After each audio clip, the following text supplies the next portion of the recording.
time. This past year, 07-08, was one of the really great years in the history of this team and the history of the program. In just about every respect, we had a great year. Our athletes, and that really is the focus of what we do, our athletes were actually sensational. If you look at every sport, alpine, Nordic, freestyle, snowboard, across the board, we won World Cup titles, we won globes, we stood on podiums a record number of times. We had results at the Europa Cup level. We had results in Nordic at U23. We had great NORAMs. All of our programs across the country in the development area were good and were successful. So by any way that we evaluate what we did, it really was a great year. And I spoke a few days ago, and some of you were in that same meeting. The reason that all happens, the reason that we have this level of success is because of everybody in this room. But it's really true, and the foundation of this company rests on those clubs, those 400 clubs around the country that are driven by volunteers and parents and by you all. That's where we are. That's our foundation. This is Olympism. This is in the true spirit of what we talk about when we talk about the Olympic movement. And it is an awesome thing to see, and after you've been around it for a long time, you tend to really appreciate it. I don't know that I really understood it when I was a competitor. I'm not even really sure I understood it in my younger coaching days. But clearly, as I look around now, I really appreciate all of you. I appreciate, I was just talking to Fraser here. And Fraser was one of the guys when I was a youngster on the ski team. That goes back a lot of years, doesn't it, Fraser? So it's just nice to see all of you here. And I want to congratulate you, and I want to thank you for your time and your effort and your dedication. There are few movements in the world like the Olympic movement. The theme of this year's convention is raising the bar. And with success, you always think about, or hopefully we're thinking about, we should be thinking about where we are and what we're doing. Too often when organizations become successful, they become lethargic. They automatically assume that because you have success, you're going to have continued success. I often hear that programs or individuals are maintaining, and that's not the word that we want to hear. Every time I write a note to myself, or I write a letter, or I have a conversation with someone, and I hear myself say the word maintain, a bell goes off in my head, because if we're going to get better, and that's the nature of business, that's the nature of sport, particularly competitive sport, you have to plan to get better. And that's what we mean by raising the bar. We have to continue to look ahead, look out onto the horizon. We have to evaluate ourselves and develop annual and strategic plans. We have to set goals. Those goals, once achieved, become the standards from which you take the next step. And I think that the setting of the goals is important, but the evaluation part of the process is what's really, really important. You have to do an honest look at yourself, an honest look at your program, and see where you are. See the things that you're doing well, improve those. Some of what you're doing, some of what we're doing may not be working. We have to figure that out. Some of what you're doing it may not be necessary. So it's always a continuous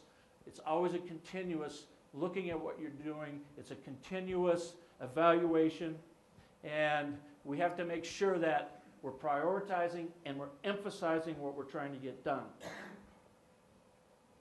One of my experiences was as the athletic director at Colorado was to work closely with a football coach, Bill McCartney. You all, I'm sure, remember him. You've heard me talk about him often.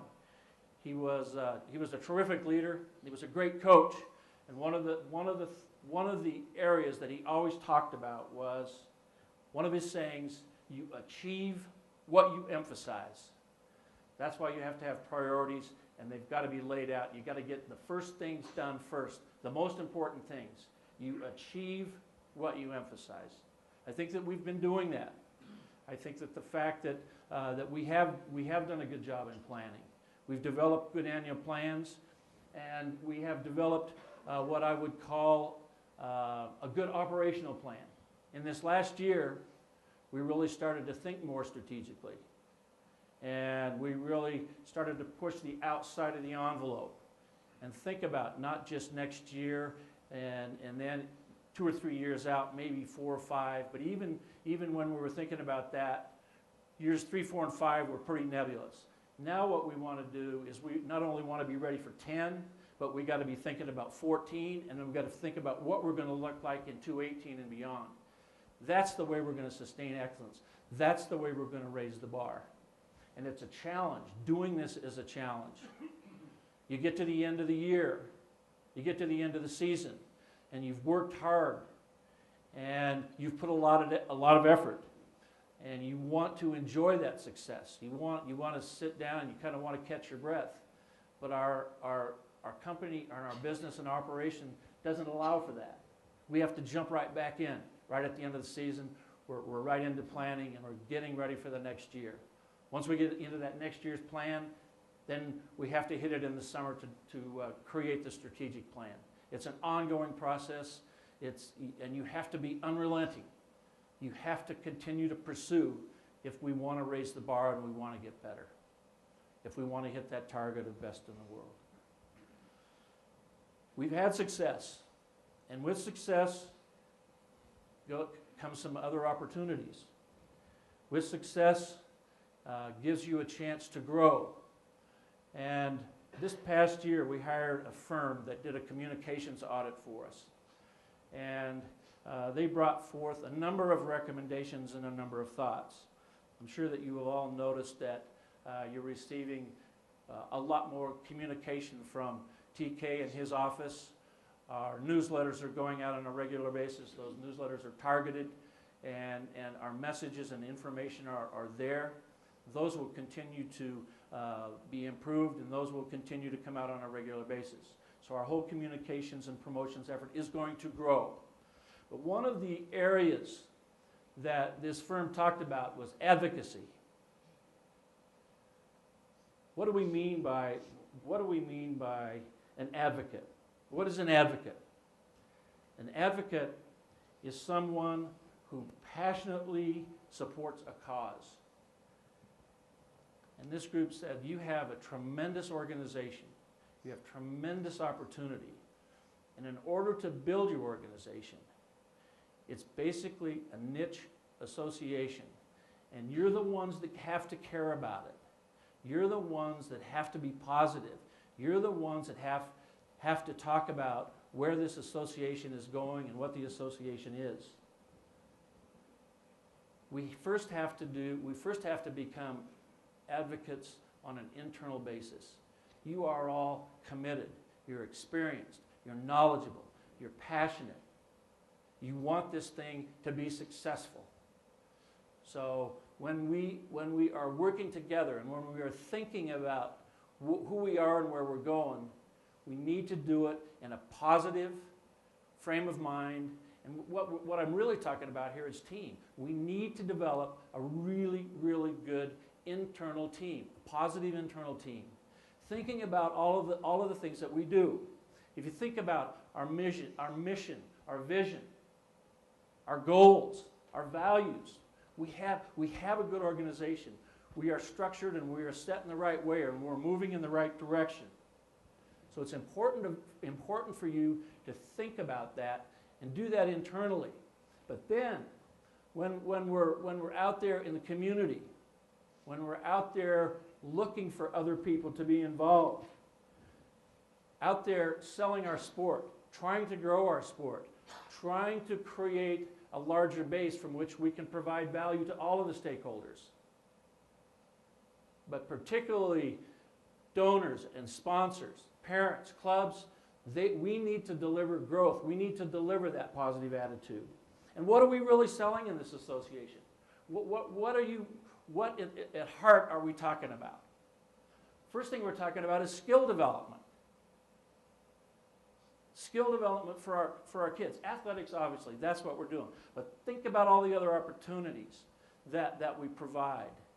We provide education. We provide time management. We provide discipline. We provide direction. We provide focus. These are, a lot of times the athletes talk about, well, what am I going to have when this is all over? They have a lot of things that they don't even know they have. They have skills that they don't even realize that they have. And on top of that, we have a good education program that we're starting to develop. These are things that we need to talk about that this association is providing, that you're providing. We're providing values. We've talked a lot about character values in the last few years, particularly coming out of 206. I was talking a little bit with Kirk Dwyer the other day, and he said the thing that is catching his donors and that's really, really developing some support for Burke is the fact that he is selling character values. That's what parents want to hear. That's what business people want to hear. That's what donors, what sponsors, that's what they want to know. What do we stand for? And finally, what we're talking about is fun and excitement. I mean, the excitement of being able to compete against the best in your town, against the best in your division, against the best in your region, against the best in your country, and then finally the best in the world. That is fun. That is good stuff. If you're an athlete, it's tremendous. It's exhilarating. But if you're part of the association, if you're part of the business, it's just as much fun to take pride in what our organization is able to provide in terms of support. We have an awesome story to tell, and what this group said to us is we have to do it one advocate at a time. That's the way that it gets done. This is not a mass media approach. It doesn't work. It works because we go out there and talk face to face with people, one person at a time, telling our story. And we'll make converts. We'll create other advocates for ourselves. So if you think about it, it's an awesome opportunity for us. And it's something that, as a group, as a team, we can make a difference for our sport. We can build on the foundation that's already in place. We can make that foundation stronger because we're creating advocates. A couple of things that we have done to support our messaging is that we have created 2 new brands. These are our brand lines that we have developed and have laid out this past year. On your left is the ski team brand, and on the right, snowboarding. Ski team is all out. Snowboarding is ride with us. If you look at these individually, TK. Come on, TK. As we look at the ski team brand all out, U.S. ski team all out. U.S. ski team athletes go out every day. They compete every day. They compete and train every day they train. It's the way the team lives. All out intensity, all out danger, all out passion, all out speed, all out endurance, all out amplitude, all out commitment, all out always. We want to create that sense of excitement in kids and parents and at the local level. Snowboarding. Snowboarding is ride with us. U.S. snowboarding athletes are passionate, young, talented, independent, and supportive of one another. They take pride in their dominance of the sport. It's a big statement. Snowboarding has done an awesome job. The leadership in snowboarding has been great. We have had awesome results in the last 2 Olympics. But here again, what we're talking about is how do we raise the bar? Let's don't take that for granted. They take pride in their dominance of the sport. Ride with us invites everyone to join in on the fun. It's a great brand, and it's a great brand line. And I think that these 2 things, these two elements, only help you in creating advocates. Advocacy, one person at a time. And finally, our athletes are our greatest ambassadors. They're the ones that can deliver the message the strongest. So it's really incumbent upon us as leaders and managers to make sure that the athletes understand that there is an element of giving back, that there is an element of respecting the tradition, that there's an element of adding to the foundation. That's incumbent upon all of us as leaders. Another thing that I wanted to talk a little bit about is our Center of Excellence, the new National Training Center, the new headquarters that we're building here in Park City. This is a picture of it that you see on the screen. The project is on schedule, it's on budget, and we will move into this next March. Hopefully when we do this, have this Congress next year, I'll be standing up in this building and talking about the awesome opportunities that this building is going to provide.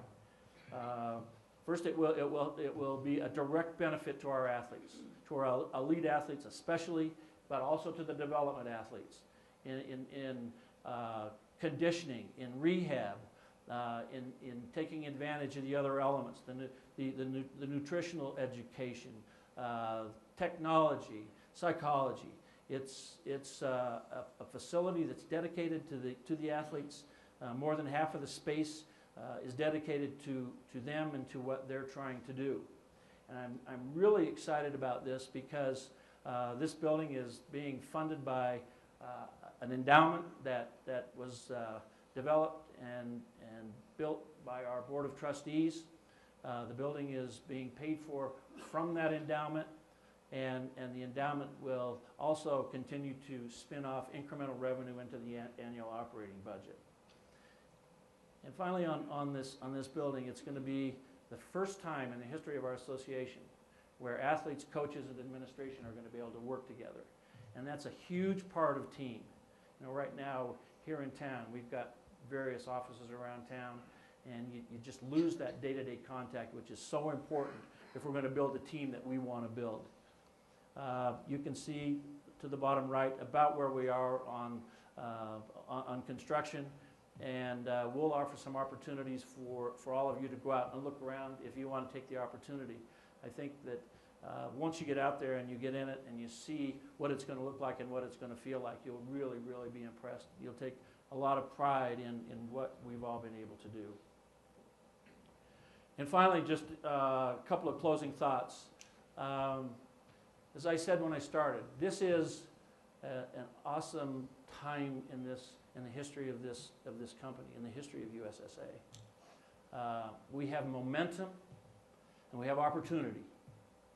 If you look at it and think of it in terms of our goals, from the standpoint of athletic excellence, we are competing with the world's best. We're doing a great job there. But I think that I would caution that only to say that we need to make sure that in terms of depth of teams, and in particular what we're doing in development, we have to make sure that we stay focused on those two things. We can't take for granted that those results are going to continue to come. Financial strength. We've operated the company now for the last 13 years with a year-end surplus, just enough to make sure that you all are happy with what we're doing from a financial standpoint, to make sure that we keep the banks happy that we're doing a good job of managing our money. Organizational growth. We have grown for the last 8 years. We're seeing incremental growth, which is a good sign. Positive organizational image.